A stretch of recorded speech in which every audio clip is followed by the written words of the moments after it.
Ir aš turiu tokią aktyvę citomegalo infekciją, kuri šiaip sveikiam žmonėm nepavojinga, pavojinga tik tai nėščiosioms, tiksliau jų kūdikiams.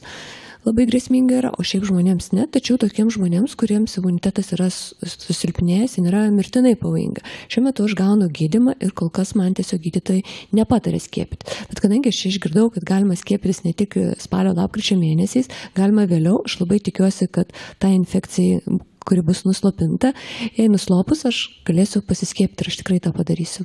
Ačiū labai. Ačiū gerbiamai Ugniai Šakūnienei. Na, kaip matom, galima būtų gal šitoj vietoj padaryti tokį savotišką apibendrinimą, kad jeigu susirgom peršalimo liga, o galbūt tai bus gripas. Jeigu gripas, tai greičiausiai, kad mes pasveiksim. Bet tam tikrais atvejais, ir šiandien mes daug diskutuojam apie tikimybę ir kada yra didesnė rizika, tam tikrais atvejais dėja tai gali komplikuotis būtent tam tikrų ligų paūmėjimų. Vienais atvejais, kaip gerbiamos Ugnės atveju, gali būti labai rimtos komplikacijos, bet gerai, kad laiku buvo suteikta ir efektyvi medicinė pagalba.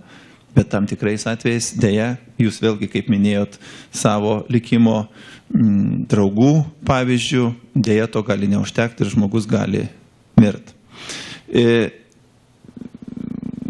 Yra toksai klausimas, kad sakoma, beje, pratęsiant gerbiamos Ugnės pasakytą ką tik mintį, turbūt sutiksit su to, kad dauguma ypač chroninės ligas turinčių žmonių, jie tikrai labai daug žino apie savo ligą.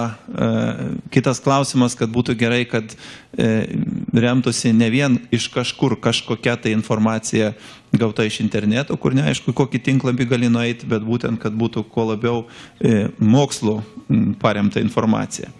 Ir kalbant apie skiepus, gavom tokį klausimą dar. Sakoma, kad skiepai dažnai silpnina imunitetą. Nuo paskiepytos ligos padės, tačiau sumažės atsparumas kitoms ligoms. Kaip yra iš tikrųjų? Ir norėčiau paklausti daktaro Mykolo Maurico, Lietuvos imunologų draugijos pirmininko. Labadiena visiems. Dėkingas, kad pakvietėt. Labai daug sužinojau apie gripą. Tai buvo profesionali diskusija ir daugiausiai nesirėmė reklamavo informaciją, kuri yra pagrįsta. Na, į šitą klausimą yra gana sudėtinga atsakyti, nes reiktų įsivaizduoti, labai turėti gerą vaizduotę, kiek organizme yra antikūnų ir ląstelių, kurios kovoja prieš infekciją, šiuo atveju ir prieš gripą. Na, tai yra apytikriai paskaičiuota, kad yra 10-12 laipsnių limfocitų, tai galima įsivaizduoti, kad jų turėtų užtekti ir gripo virusui sutvarkyti, ir kitiem visiems virusam. Vadinasi, galima daryti prielaidą, kad vakcinacija skiepijamas prieš gripo virusą neturėtų turėti įtakos kitiem skiepijimam ir lygom, kurios gali atsirasti, tarkim, peršalimų lygom. Peršalimų lygos, kur daktaras Urbonas paminėjo, kad tai yra apie 200 virusų, gali būti tokia gausybė, tai jie irgi taip pat keičiasi, taip kaip keičiasi ir gripo virusas, todėl vakcinos yra pagrįstai technologijų galimybėmis pertvarkomos ir kasmet yra naujas subtipas pasiūlomas skiepijimui. Subtipas yra prašomas, kiek aš žinau, informaciniam lapelį, parašoma, kas yra vakcinos sudėty, ar yra galimų alergizuojančių medžiagų. Ir aš manau, kad šitą informaciją visuomet jūs gaunate apsilankę pas šeimos gydytoją arba skiepijimo kabinetuose. Tikriausiai aš teisingai kalbu. Tokie būdavo bent anksčiau, kada aš skiepijausi. Taip, na ir manau, kad imunitetas turi neribotas galimybės ir galbūt iki skirtinais atvejais, kada yra naudojama slopinimas imuniteto arba yra kokia duotų momentų kita liga, galbūt reiktų atsižvelgti ir patarti, kad šiuo metu nereikėtų skiepytis. Na ir galbūt netolimoje ateityje bus galimybė patikrinti ir labai greitai, ar žmogus turi antikūnus, kurie yra specifiniai tam tikram gripo subtipui. Ir tuomet bus mažiau diskusijų ir skepticizmo, kad aš galbūt nesergu gripu, o sergu tik peršalimo ligom. Ir ar susidaro, tuomet bus atsakymas, ar susidaro specifinis imunitetas ir koks jo lygmuo yra, kuomet žmogus įtarė, kad serga peršalimo ligom ir maišo arba negali diferencijuoti, ar tai yra gripas, ar yra kitų ligų, peršalimo liga, panašiais simptomais, kaip puikiai apibūdino gydytojai, kad šitas virusas yra šiuo metu svarbiausias. Kalbame apie gripo virusą, tai yra, aš manau, kad galimybė patikrinti specifinius antikūnus iš imunoglobulino A grupės ir ypač iš imunoglobulino G grupės, kurie susidaro specifiniai gripo subtipai. Tai aš manau, kad tiek žinių, nes aišku galima ilgai plėtoti šitą temą, bet tai yra labiau detali mokslinė tema, kur galima diskutuoti apie gausybę limfocitų, subtipų, kurie yra nukreipti prieš tam tikrus gripo subtipus ir kitus virusus, kurie sumuojasi į peršalimo ligų bėdas. Dėkui, daktarui Mauricui. Aš norėčiau papildyti, kad Imunologų draugija yra išleidus tikrai puikią knygutę, kiek žinau, verstą iš japonų autorių, kur būtent labai paprastai, labai suprantamai kalbama apie tokį ypač sudėtingą mechanizmą kaip imuninė sistema.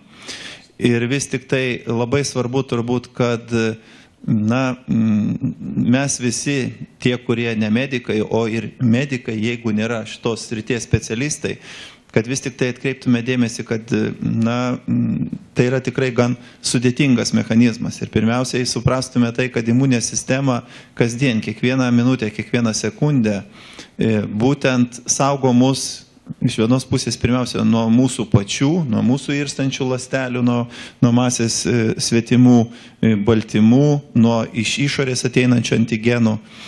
Ir būtent tas svetimos medžiagos kiekis, kurį mes gauname su vakcina, yra tikrai, kaip ir minėjo daktaras Mauricas, labai ir labai mažas.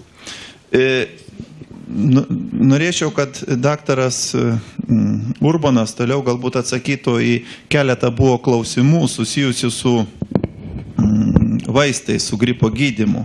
Sakysim, nuo gripo yra bent, klausytojas klausė, nuo gripo yra bent dvi man žinomos vaistų rūšys. Kaip gydytojas nusprendžia be tyrimų, kurios vaistus skirti konkrečiam asmeniui? Panašiai buvo klausima, kad jeigu vartoju kokius ten vaistus nuo gripo, tai galbūt nereikia skiepytis ir panašiai. Prašau, daktarė. Taip, tai yra specifiniai vaistai, kurie veikia tik tai gripo virusą, jie vadinami yra neuraminidazės inhibitoriai. Tai yra vaistai, kurie slopina gripo viruso dauginimas. Ir būtina pabrėžti, kad šitie vaistai veikia tik tai gripo virusą. Kaip skiepijamės tik tai nuo gripo viruso, jeigu skiepijamės nuo gripo, tai lygiai taip pat ir neuraminidazės inhibitoriai, jie veikia tik tai gripo virusus. Ir iš tiesų turime du vaistus, bet jeigu tai populiariai aiškinant, tai būtų broliai vaistai, ar ne, tai būtų oseltamiviras ir zanamiviras. Vienas yra geriama forma, kitas yra purškiamas į nosį, tokia šiek tiek sudėtingesnė galbūt vartojimo forma, bet abu yra pakankamai efektyvūs ir ar vieną ar kitą vaistą galima rinktis susirgus gripu.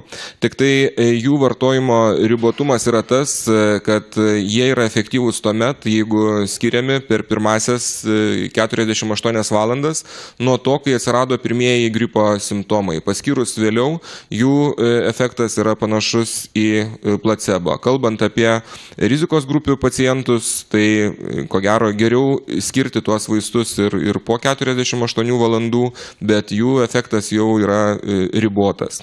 Tai neabejotinai yra ir dar gal kartu aš atsakyčiau ir į kitą klausimą, ar yra homeopatinis gydymas. Tai homeopatinis gydymas yra, bet tai yra simptominis gydymas. Jis neveikia priežasties, jis neveikia nei gripo viruso, nei patogenezės, nei ligos pačios eigos dažniausiai. Na ir apie homeopatinį gydymą iš tiesų dabar labai populiaru kalbėti ir kasdien su to susiduriu savo kasdieniniai praktikoje. Tai nebejotinai homeopatinis gydymas yra saugu. Nebejotinai saugu ir čia iš tikrųjų toje vietoje galite pasitarti ne su gydytoju, bet su vaistininku, kaip dažnai prašo ir rekomenduoja reklama, bet efektyvumo klausimas vis tik tai išlieka ir įrodymais pagristos medicinos šviesoje, tai vis tik tai homeopatinis gydymas dėja tų įrodymų kaip ir neturi. Dėkui. Toliau, daktarai Razmuvienei norėčiau paradresuoti klausimą. Turbūt klausia iš savivaldybės gydytojas.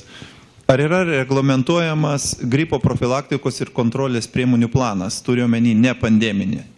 Jei yra, kokia sudėtis turėtų būti? Kalbu apie savivaldybės gripo profilaktikos planą. Ačiū. Kalbant apie gripą ir teisės aktus, kurie būtent reglamentuoja gripo priežiūrą, gripo kontrolę, epidemiologinę priežiūrą, tai yra skirtos visai Lietuvai, tai yra ne vienai teritorijai. Tačiau jeigu savivaldybė turi savo apskrityje įsileidusi tam tikrus teisės aktus, kaip po pavyzdį galiu paminėti, kad tai turėtų būti dėl gripo epidemijos skelbimo, nes tai jau yra savivaldybės kompetencijoje ir jos teisėje tai daryti, tai be abejo tokie dalykai jie yra ir tai nėra naujiena. Tiesiog kiekviena savivaldybė turėtų laikytis tų reglamentinių teisės aktų, kurie patys kartais įsileidžia ir kartais jie būna pamiršti. Toliau gal dar atsakykime į klausimą, esu alergiška kiaušinio baltymo. Ar yra vakcinų nuo gripo, kuriuose nebūtų kiaušinio baltymo? Taip, dėl vakcinų sudėties ir kalbant apie kiaušinio baltymo likučius vakcinoje, tai gamybos procesas yra tikrai sudėtingas kiekvienos vakcinos, taip pat ir gripo vakcinos. Jis gali užtrukti nuo 4 iki 6 mėnesių, tačiau gamybos, pabaigus bet kokią vakciną, taip pat ir gripo vakciną gaminti, jinai praeina eilę kontrolinių institucijų, kontrolinių peržiūrų ir būtent tie likučiai, kurie gamybos eigoje, reiškia nelikučiai tos medžiagos, kurios buvo naudojamos dėl to, kad gripo vakcinos antigenas išliktų veiksnus, yra be abejo auginama vištos kiaušinėje. Taip? Ir tie likučiai yra antiek maži, antiek jo yra labai mažos dalelės likusios pėdsakai, kad jie tikrai netgi žmogui turinčiam problemų su kiaušinio baltymu, ta prasme su svetimu baltymu, negali išprovokuoti jokios alerginės reakcijos arba netgi dar stipresnės, to vadinamo greito tipo alerginės reakcijos, tai šoko, tai kokios tai ten kvinkės edemos, tikrai tai yra neįmanoma, tai yra neregistruojama. Ir eilę metų vyksta registracija po vakcininių reakcijų. Lietuvoje tai jau vyksta 20 keli metai ir tikrai kiekvienais metais yra registruojama po 1-2 gripo atvejus, įskiepijus reakcijos, kurios baigėsi temperatūra, be abejo vietinė reakcija su kietėjimu, dūrio vietoje paraudimu, niežtėjimo pojūčiu, tačiau kad būtų registruota, kaip minėjau, reiškia, paklausės dėl kiaušinio baltymo problemų sukeltų reakcijų, tikrai nebuvo. Ar jūs ar daktaras Urbonas, gal pratęskim dar mintį, buvo klausimai susijęs su tuo, kad perskaičius vakcinos aprašą atrodo tiek daug ir tokių baisių galimų komplikacijų, kad klausytojai susidaro įspūdis, kad šitos galimos nepageidaujamos reakcijos tikrai persveria galimą vakcinos naudą. Ką į tai galima būtų atsakyti? Tai šitas klausytojo klausimas tiesiog galbūt pratęsia prieš tai mano išsakytą, pratęsia atsakymą į prieš tai buvusi klausimą apie homeopatinius vaistus. Tai čia yra esminis skirtumas įrodymais pagristos medicinos, kur kiekvienas preparatas, taip pat ir vakcinos, kaip ir visi vaistai, kurie yra mūsų vaistinių lentynose, jie atsiranda Lietuvoje ir visam civilizuotam pasauliu tik tuomet, kai praeina klinikinius tyrimus. Ir klinikinių tyrimų metu viskas yra registruojama, kas mažiausi nusiskundimai, ką žmonės jautė, ir gamintojai privalo viską surašyti į vaisto ar vakcinos aprašą, tai dėl to tos aprašas toksai ilgas. Tik reiktų visuomet žiūrėti, koks yra tas atvejo dažnis. Jeigu tai yra atvejo dažnis vienam iš 100 000 ar vienam iš 10 000 pacientų,